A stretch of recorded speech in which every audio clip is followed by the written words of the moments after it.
सभी दर्शकों को मेरा नमस्कार। आनंद आप जुड़ते हैं हर हफ्ते, आपका बहुत धन्यवाद और स्वागत है इस कार्यक्रम में। आज के 3 विषय पर मैं आपसे बात करना चाहता हूँ। सबसे पहले मैं बात करना चाहूँगा डिलिमिटेशन पर और ऑपोज़िशन स्ट्रैटेजी क्या है। दूसरा विषय सोनम वांगचुक को लेकर है, उनकी सेहत बिगड़ रही है, उस पर मैं चाहूँगा कि आप उस पर भी टिप्पणी दें। और अंत में जो सबसे इम्पोर्टेंट बात है, आरएसएस और बीजेपी या यूँ कहिए कि आरएसएस और मोदी जी के बीच में क्या संबंध बिगड़ते जा रहे हैं, क्या उनकी दूरियाँ बढ़ रही हैं।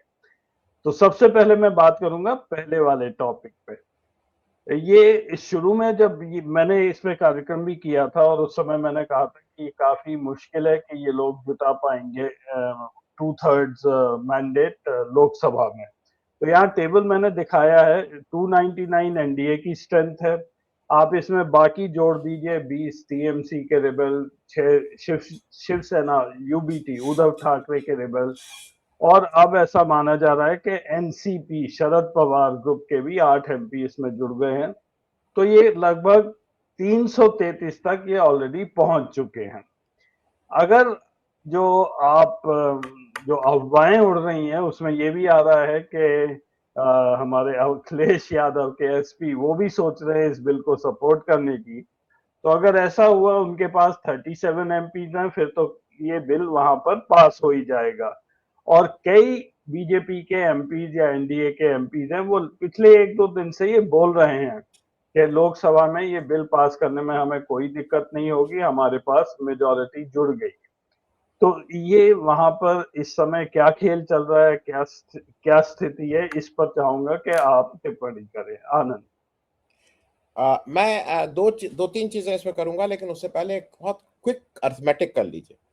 333 उनके पास है, 333।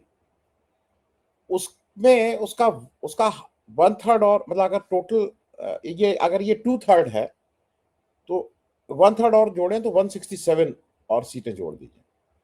आई am talking very rough estimate. मतलब what I am trying to say is कि 333 प्लस 167 कम्स टू 500। मतलब 500 में अगर 2/3 की बात करें तो इट कम्स टू 333। मैं इस फिगर को इसलिए, क्योंकि इस फिगर को याद रखिएगा कि if we have a voting out of 500, then BJP is all NDA और बीजेपी और NDA whatever it is sitting pretty on 333, so they sail through. इसकी करंट स्ट्रेंथ में शायद 2 एमपी नहीं है, 541 है या 540 है। अब मामला 40 एमपी को किसी तरह से एब्सटेन कराने का है, क्रॉसओवर कराने का नहीं है, एब्सटेन कराने का है। अच्छा, एक एक करके बात करते हैं। सबसे पहली बात, ये बिल्कुल क्लियर हो गया है कि सुप्रिया सूले या शरद पवार, और मुझे कोई इसमें अचंभा भी नहीं हुआ कि जिस तरह से शरद पवार मतलब इधर भी पैर उधर भी पैर, ये मेरी भतीजी है तो ये मेरा भतीजा है, तो ये मेरी बहू है तो ये मेरी लड़की है, ये सब करके मैनेज करते रहते थे अभी तक।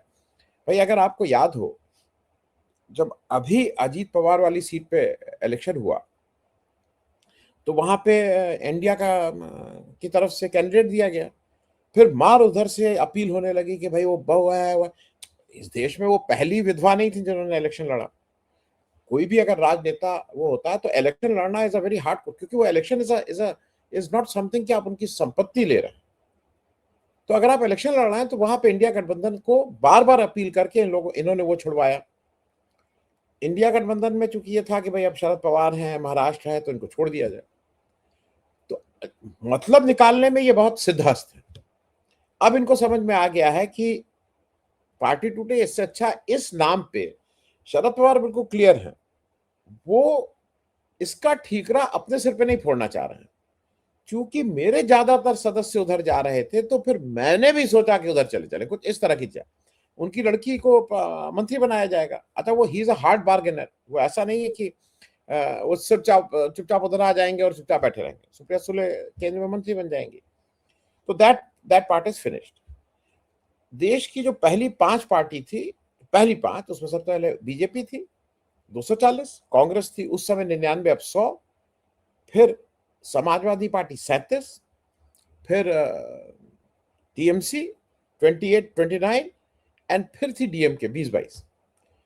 अब वो उन्होंने नंबर 4 और को उन्होंने ऑलरेडी मैनेज कर लिया। अब नंबर 2, 3, 5 को मैनेज करना है। कांग्रेस मैनेज होगी नहीं। कांग्रेस को तोड़ने के लिए 67 चाहिए, वो भी संभव नहीं है। 66 चाहिए, वो संभव नहीं है। अखिलेश यादव के यहाँ दिक्कत यह है कि उनके यहाँ अगर 37 है तो उसको तोड़ने के लिए उनको 25 लोग चाहिए, 25 या 26। राउंड द कॉर्नर इलेक्शंस हैं उत्तर प्रदेश में 5-6 महीने बाद। इस समय अगर समाजवादी पार्टी छोड़ती है, जो भी लोग छोड़ते हैं, उनको ये पता है कि उसका कुछ ना कुछ खामी। बीजेपी ठीक है, बीजेपी बहुत मजबूत हो जाएगी, बीजेपी आ जाएगी, लेकिन एज एन इंडिविजुअल उनकी जितनी भी नेतागिरी है सब खत्म हो जाएगी। उधर जैसे आप कह रहे हैं उसी तरह से मैं भी हियर से है। मुझे आके ना स्टालिन जी ने मुझसे कोई इस पे बात की, ना राहुल गांधी। हम लोग तो भाई हियर से ही बात कर रहे हैं, मतलब वहां पे कुछ पत्रकार हैं, कुछ जानकार लोग हैं, उनसे बात कर रहे हैं। तो ऐसा बताया जा रहा है कि वो डीएमके से ये कह रहे हैं कि आप जैसे चाहो वैसे यहाँ का हम डिलिमिटेशन करा देंगे। Is giving a clean chit to वो कि आप डिलिमिटेशन में अभी क्या हो रहा है, फिर सीट बढ़ने और घटने की बात नहीं है, हम किस सीट को किस तरह से बनाएंगे ये भी हम कर दे रहे हैं। जैसे असम में क्या किया है कि एक जगह 1 लाख वोट, एक जगह 4 लाख वोट, एक जगह मतलब एक कंस्टिट्यूंसी 3 जिलों में होके, क्योंकि सारे मुसलमानों को एक में भर दो। यहाँ बहुत मुसलमान हैं तो चलो 4 लाख मुसलमान एक कंस्टिट्यूंसी में, जो अदरवाइज 8 कंस्टिट्यूंसी में रहते हैं उनको एक कंस्टिट्यूंसी में कर दो, तो एक ही कंस्टिट्यूंसी हारोगे, बाकी कुछ इस तरह की तमाशे वो कह रहे हैं स्टालिन के हाथ। जैसे कहा जा रहा है कि स्टालिन को कहते हैं जैसे आप कही वैसे हम डिलीवर। स्टालिन को लग रहा है कि अब जब विजय आ गए हैं, यंग हैं, उनकी कोई एंटी इनकम्बेंसी नहीं है, और एक चीज और मैं बता दूं, उनके ऊपर कोई पैसा कमाने का दबाव भी नहीं है, क्योंकि वो जिस इंडस्ट्री से आ रहे हैं, जो उनके पास पैसे थे वो उसमें तो वो भी नहीं है। उनके रिजीम में बेईमानी वो हो सकता है, लेकिन जैसा अभी तक वो कर रहे हैं तो नहीं लगता है कि बहुत आसानी से हो पाएगा। अब स्टालिन जो का सबसे बड़ा काम क्या है कि अपने बच्चे को आगे सेटल करना है। वो खुद 70 साल से ऊपर के हैं, अगर मैं गलत नहीं हुआ, you just check it and confirm, मेरे हिसाब से 70 साल के। तो उनको भी समझ में आ रहा है कि भाई जो अगर अपने हिसाब से हम कंस्टिट्यूंसी बना लेते हैं, एनडीए के साथ हो जाते हैं, तो क्या दिक्कत है। जो मेरी समझ है वो शायद डायरेक्टली वोट इनके साथ न दे। एक नया रास्ता निकाला जा रहा है कि एब्स्टेन योरसेल्फ, आप आइए मत। वही चक्कर शायद शायद अखिलेश यादव के यहां भी कहा जा रहा है। अच्छा, अब मुझे आप मतलब अब अगर थोड़ी देर के लिए सोचिए कि मैं अखिलेश यादव हैं और आप अमित शाह अगर हैं थोड़ी देर के लिए, तो आप मुझसे एक ही चीज कहेंगे ना, भाई आपको क्या दिक्कत है, यूपी में तो 80 के 120 हो रहे हैं, आप सबसे ज्यादा बड़ी पार्टी आप हैं, आज आप 37, यू आर 37 टुडे। तो अगर ये बढ़ता है तो 53-54 एमपी तो आपके होंगे, अगर ओनली ऑन उसकी बात करें, एब्सोल्यूट नंबर्स की। और सही बात भी है, आज अखिलेश यादव या कोई और अगर इसका विरोध कर रहा है तो लार्जर नेशनल इंटरेस्ट में कर रहा है ना। अखिलेश यादव का व्यक्तिगत एक पैसे का फायदा नहीं है as far as UP is concerned. मतलब अगर आप ठेठ राजनीति की बात करिए तो अखिलेश यादव का नुकसान ही है इससे। भाई अगर यूपी की सीटें बढ़ती हैं तो अखिलेश यादव का फायदा नहीं है, more place to maneuver, he has more. हर एक राजनीति पार्टी का क्या, सबको टिकट चाहिए। कांग्रेस में क्या फायदा है, अब भाई यहाँ टिकट नहीं दीजिए, वहां से आप राज्यसभा का यहाँ नहीं करेंगे, वहां एडजस्ट करेंगे। बीजेपी का भी वही है। अखिलेश यादव को तो ले दे कि यूपी है ना, तो अगर आज उनको 403 लोगों को टिकट देना है तो कल वो कहेंगे ठीक है 600 लोगों को, इससे अच्छी क्या बात है, मेरे पार्टी के वर्कर भी खुश। तो अगर सिर्फ दिमाग से बात करिए तो it is a win win situation for Samajwadi Party as well. तो उनको अब यह है कि मैं एनडीए के साथ खड़ा हुआ ना दिखाई दूं, तो आप एब्सटेन कर लीजिए। तो 37 ये 22 वो, तो हो गए करीब, मतलब आपके पास वो 60 के आसपास का नंबर आ गया। 500 पे लाना है, आप 480 पे ले आएंगे, आप उससे ज्यादा कर लेंगे। और बाकी जो छोटे मोटे इधर उधर टूट फूट हो जाएगी वो तो हो ही जाएगी, लेकिन you are on a very safe. तो मुझे ऐसा लगता है कि ये वाली चीज कैलकुलेशन है। और अखिलेश यादव को अगर कन्विंस किया गया है तो इसी उस पर। और दूसरा एक और चीज है जो मैं कहना नहीं, लेकिन उसके बाद कुछ लालच भी दिया जा सकता है, लेकिन पर से purely from Samajwadi party point of view, Akhilesh point of view, UP की सीटें बढ़ रही हैं तो इससे अखिलेश का नुकसान नहीं, फायदा है। राइट। और लास्ट बात मैं कह के खत्म करूं, ये सारा कुछ साउथ के लिए हो रहा था कि साउथ को विल बी, मतलब साउथ के लिए बहुत खराब होगा, उनके उनके यहाँ विकास अच्छा है, उनका एडमिनिस्ट्रेशन अच्छा है, उनके सारे जो पैरामीटर्स ऑफ डेवलपमेंट है वो बेटर हैं। जब साउथ में डीएमके चला जा, अब जब स्टालिन साहब चले जा रहे हैं, जब चंद्रबाबू नायडू चले जा रहे हैं, तो कोई ठेका ले रखा है क्या अखिलेश यादव ने या किसी ने आकर? जब तुम ही अपने पैर पे खुद कुल्हाड़ी मारने को तैयार हो तो हम क्या करें इसमें?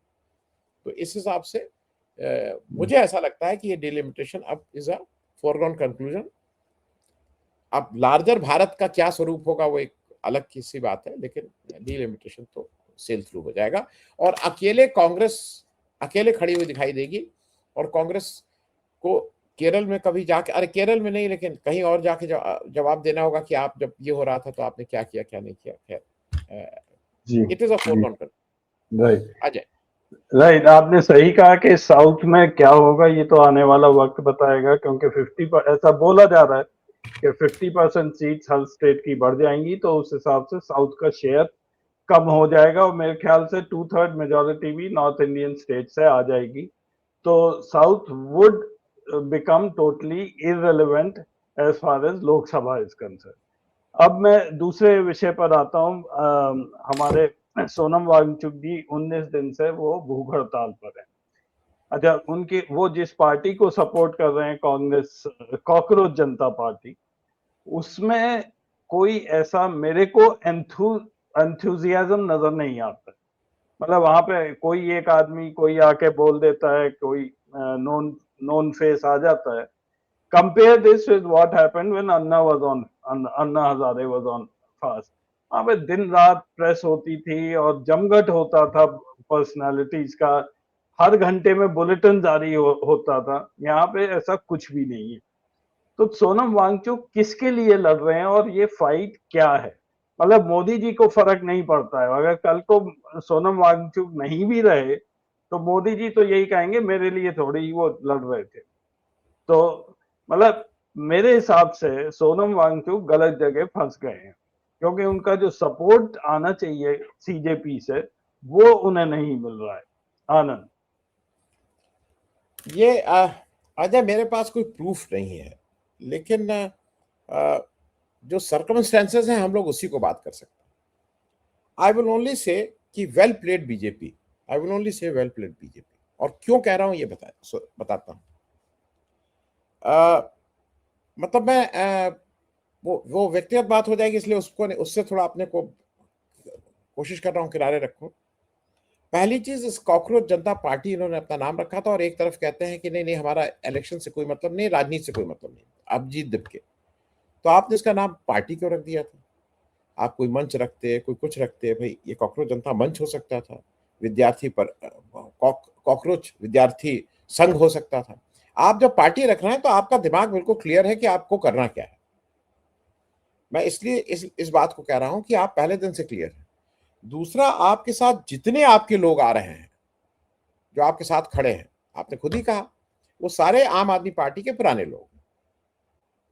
वो आम आदमी का पार्टी का वही फैक्शन है जो एक समय आया था, जो आरएसएस से प्रभावित लोग हैं। अब मैं आपको दो चीजें दिखाना चाह रहा हूं जो यहां पे हैं, मैं उसको चाहूंगा अभी भेज दूंगा। एक, सोनम वांगचुक साहब का ये आज आया है। मुझे उम्मीद है कि राहुल गांधी आएंगे। अगर अगर नहीं आए तो वो उनका छोटापन होगा। और सौरभ द्विवेदी के इंटरव्यू में उन्होंने बताया कि फिनिश हो जाएगी कांग्रेस पार्टी, कहीं कुछ वजूद नहीं बचेगा। मतलब सोनम वांगचुक को अगर वो सपोर्ट नहीं करेंगे तो वो इस दुनिया से, मतलब ये देश उनको रिजेक्ट कर देगा। एक, उसके अलावा अभिजीत दिपके जी हैं। इनका 8 सितंबर 2022 का एक ट्वीट है, वो भी दिखा दे रहा हूं। ये कह रहे हैं राहुल गांधी इस Bharat Jodo Yatra will end up as nothing more than a travel blog. ये इनकी राजनीतिक समझ थी और ये इन लोगों का राहुल गांधी के प्रति इनकी घृणा, इनका गुस्सा, इनका ये सब कुछ दिखाता है। भाई आप मुझे एक चीज बताइए, ये प्रोटेस्ट आप क्यों कर रहे हैं? जो मेरी समझ है नीट का पेपर लीक हुआ, उसके बाद कुछ छात्रों ने आत्महत्या की और आप उसी दिन से धर्मेंद्र प्रधान का इस्तीफा मांग रहे हैं। पहली बात यह है कि आप धर्मेंद्र प्रधान का इस्तीफा क्यों मांग रहे हैं? आप मोदी का इस्तीफा क्यों नहीं मांग रहे हैं? जिम्मेदार तो मोदी है। तो पहले से ये सब आप सेट करके रखें, किसको क्या करना है, कैसे क्या करना है। अब आप क्या कर रहे हैं, अब सोनम वांगचुक ये कह रहे हैं कि ये उनका छोटापन होगा और वो खत्म हो जाएंगे, फिनिश। जिसके अगेंस्ट आप कर रहे हो वो फिनिश नहीं होगा, मतलब जिसकी वजह से आत्महत्याएं हुई, जिसकी वजह से पेपर लीक हुआ, वो नहीं होगा। लेकिन सोनम वांगचुक को अगर राहुल गांधी नहीं आएंगे तो वो हो जाएंगे। ये इनके चेहरे का दोगलापन दिखाता है कि आप किससे लड़ना चाह रहे हैं, ये साफ साफ दिखाई दे रहा है। यू आर एनिमी, आपका एनिमी नंबर 1 राहुल गांधी है, ना कि बीजेपी। ये बिल्कुल स्पष्ट है। अब मैं दूसरी बात बताऊं, आप मुझे एक बताइए, it is a political party, Congress is a political party. इनके आने से पहले Congress was the only party जो कुछ कुछ कर रही थी, उसके एनएसयूआई वाले कुछ कर रहे हैं, कुछ कर रहे थे। पेपर लीक को लेके the only party which was active was Congress. ये हम सबको पता है। इसके बाद अभी अभी क्या हुआ, अगर अभी आप देखिए तो अब कांग्रेस का वो जो भी प्रोटेस्ट है वो सब तो बैकग्राउंड में है। सोनम वांगचुक और इन लोगों ने एक पत्र लिखा है सारे पार्टी को और कहा है कि इसमें आइए और समर्थन कीजिए। बहुत अच्छी बात है। पत्र उन्होंने राहुल गांधी को लिखा, मल्लिकार्जुन खड़गे को लिखा, अपने तेजस्वी यादव को, सबको लिखा, देश भर के। और किसको लिखा? जेपी नड्डा को लिखा, नितिन नवीन को लिखा।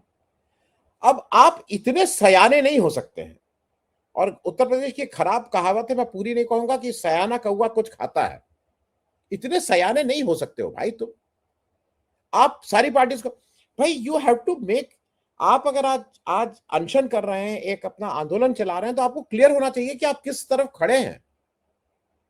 आप नितिन नवीन से आप गुहार लगा रहे हैं, क्योंकि इसलिए लगा रहे हैं कि कल के दिन कहेंगे हम तो नॉन पॉलिटिकल। आपने पहले दिन, आप पहले के 3-4 दिन लगातार कहते रहे कोई पॉलिटिकल आदमी आना है, कोई पॉलिटिकल आदमी आना है। अब आप बुला रहे हैं कि नितिन नवीन आ जाएं, और तो नितिन नवीन को अगर आप बुला रहे हैं तो इसका मतलब आप ना हाउ यू एक्सपेक्ट कि Congress will come running for वो। आपको आज, और एक सबसे सबसे अंतिम बात कह के खत्म करूंगा। जब मैंने कहा ना वेल प्लेड बीजेपी, वो इसलिए कहा कि आज आप पिछले 2 दिन से 3 दिन से आपने चंदा चोरी की कहीं बात सुनी? आपने कहीं सुना कि राम मंदिर में चोरी हो गया था, उसके बारे में बात सुनी? उसको उन्होंने, they were able to push it in the background and bring Sonam Wangchuk as a more important thing. ये तो इसीलिए मैंने कहा कि well played BJP. Ajay ji Anand, सही सही बात कर रहे हैं आप। मैंने आपसे पहले भी कई बार पूछा था कॉकरोच जनता पार्टी के बारे में। मेरे को हमेशा से, शुरू से ही, पहले दिन से ही ये डाउट था कि ये लोग हैं कौन और ये क्या हो रहा है। अब धीरे धीरे बातें साफ भी होती जा रही हैं। अब मैं आता हूँ तीसरे विषय पर आज का, मोदी जी वर्सेस आरएसएस। ये क्या स्थिति चल रही है? मतलब ओवरऑल अगर आप देखें एज एन ऑब्जर्वर, तो कभी कभी ये लगता है कि दोनों ड्रिफ्ट होते जा रहे हैं। लेकिन दूसरी तरफ ये भी है कि यूपी का भी इलेक्शन है और फिर 2029 का भी है, और बगैर आरएसएस के तो बीजेपी का जीतना बहुत ही मुश्किल है। तो ओवरऑल स्थिति क्या है? और खासकर ये टेम्पल चोरी में जो आरएसएस को कल्प्रिट घोषित कर दिया गया है, उसको लेकर तो थोड़ा ये आप हम लोगों को समझा दीजिए आनंद। भाई देखिए अजय, ऐसा है कि मैं जिस ढंग से देखता हूँ वो बहुत से मेरे दोस्त भी नाराज हो जाते हैं कि इसको ऐसे थोड़ी, ऐसे थोड़ी। इसमें एक तो पहले अपने मन से बिल्कुल पूरी तरह से निकाल दीजिए कि आरएसएस और बीजेपी अलग अलग, एक ही सिक्के के दो पहलू हैं।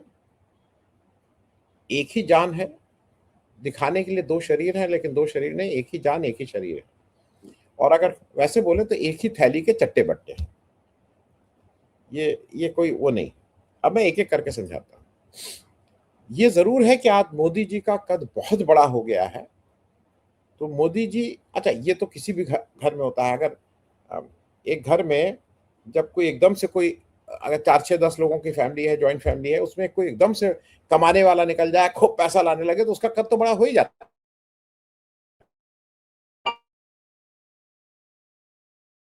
है। उससे भी फिर पूछा जाने लगा, अच्छा भैया ये बताओ, क्योंकि उसके पास पैसा है। तो मोदी जी प्राइम मिनिस्टर बने हुए हैं, और मोदी जी के प्राइम मिनिस्टर बनने से ये चीज ध्यान रखिएगा, आरएसएस को जिस तरह से खुली छूट मिली हुई है शिक्षा में, सारे यूनिवर्सिटीज, सारे स्कूल, सारे कॉलेजेस, सारे कोर्स करिकुलम, सारा कुछ तो खुला छोड़ दिया आरएसएस के लिए। तुम जैसे चाहो वैसे करो, इस पे जो चाहो वो पढ़ाओ। उड़ीसा में तो आप सुन ही रहे थे ना कि कोर्स में वो भी आ गया है कि कौन कौन से गाने आने आ गए हैं। तो जो चाहो वो चाहो, पिक्चर के गाने चाहो, पिक्चर के गाने जो चाहो वो करो। शिक्षा को बिल्कुल छोड़ दिया। उनके जो सबसे बड़े राम माधव जी हैं, वो अनिल अंबानी की दलाली से लेके पाकिस्तान से भी मिलने जाते हैं, और फिर ये होता कि नहीं ये तो वो नहीं है, वो जाके अमेरिका में भी। तो ये सब मिली जुली कुश्ती है, इसमें कहीं अगर किसी को गलत फहमी है तो नहीं। अब एक जगह अगर आप देखिए तो कितनी सफाई से ये काम किया गया है। एक चीज अगर आपको ध्यान हो, ये बहुत कॉमन चीज है कि किसी बड़े आदमी के घर में उससे कार से एक्सीडेंट हो जाता है, किसी आदमी की डेथ हो जाती है, तो ये बहुत कॉमन है कि अपने उसके ड्राइवर को उसकी जिम्मेदारी लेता है, भले ही ड्राइवर न चला रहा हो। 99% केसेस में वो ड्राइवर को पैसा से देके कहा जाता है कि नहीं स्टीयरिंग पे, तो होता है नहीं नहीं स्टीयरिंग पे बैठे थे, ये साहब तो इधर बैठे हुए थे, ये तो बहुत जरूरी काम कर रहे थे कंप्यूटर में, उस समय कुछ ऐसा जरूरी कर रहे थे कि इन्होंने देखा ही नहीं। उसी तरह की हरकत यहाँ पे हो रही है। नाउ जब राम मंदिर में पूरी तरह से फंस गए, पूरी तरह से, तो ड्राइवर को, अब ड्राइविंग सीट पे तो बैठे हुए थे मोदी जी, भाई जवाबदेही तो मोदी जी की है, मोदी जी ही न्यास बनाएंगे, trust will be by Modi ji, the bhoomi puja will be by Modi ji, the pran pratishtha Modi ji, dhwaj pataka Modi ji, everything Modi ji. लेकिन चोरी, अच्छा the trust members, who will be the trust members, वो मोदी जी, लेकिन चोरी से मोदी जी का मतलब नहीं। तो ड्राइविंग सीट पे बैठे हुए थे Modi ji, open and shut case था, इसमें कहीं कुछ था ही नहीं, मतलब ऐसे कहते हैं ना इसमें कोई इन्वेस्टिगेशन कर। अब क्या किया गया, मोदी जी ने बहुत सफाई से ये बताया कि मैं, मुझसे क्या मतलब, ये तो आरएसएस, चंपत राय, अनिल मिश्रा, गोपाल, इस आरएसएस के लोग हैं, मैं क्या करूं इसमें। मोदी जी बहुत सफाई से बाहर निकल गए। और उसी तरह से कि जैसे मालिक को बचाने के लिए या बड़े आदमी को बचाने के लिए आरएसएस कुर्बानी किसकी, आरएसएस के मोहन भागवत की कुर्बानी थोड़ी हो रही है। कोई मोहन भागवत ये थोड़ी कह रहे हैं मैंने कहा था, अरे वो चंपत राय, संपत राय, गणपत राय, इस तरह के कुछ लोगों को कर दे रहे हैं, वो भी अभी नहीं आ रहे हैं उसमें। वो एक टिन्नू यादव आ रहे हैं, और टिन्नू यादव के ऊपर जो, अगर आप, मैं इसलिए पूरा कर दूं, निशिकांत दुबे बोले कि टिन्नू यादव जो है वो अखिलेश यादव के रिश्तेदार हैं, और नहीं उनसे, उनके संपर्क में, नॉट रिश्तेदार, उनके संपर्क में है, और कितने 900 कितनी बार उन्होंने उनसे बात की थी।